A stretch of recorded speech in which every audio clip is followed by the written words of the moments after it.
అప్పుడు పీఠంలో మహాస్వామి కూర్చునుండగా ఒక ఆవిడ బిక్కు బిక్కుమంటూ కన్నుల నీరు పెట్టుకుని కళ్ళొత్తుకుంటూ వరుస క్రమంలో వస్తోంది. స్వామి చేత్తో ఇంత కుంకం తీసి ఆవిడ చేతిలో వేశారు.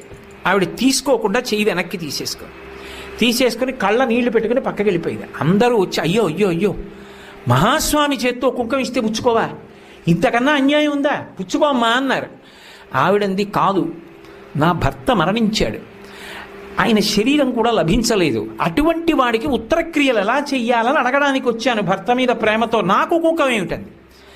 అమ్మా కాదు, ఆయన చేత్తో ఇచ్చారంటే ఏదో ఉంది, త్రికాలవేది, పుచ్చుకో అన్నారు. కాదనలేక ఆవిడ చేయి చాపింది. కుంకం వేసి చూసి అన్నారు, అమ్మా నువ్వు సుమంగళివమ్మా, నీ భర్త బ్రతికున్నాడు, నీ భర్త తిరిగి వస్తాడు, బొట్టు పెట్టుకో అని సువాసిని పూజ అవుతోంది. ఆ సువాసిని పిలిచి ఈవిడ కొప్పులో పూలు తురమండన్నారు. ఆవిడ కొప్పు నిండా మల్లెపూలు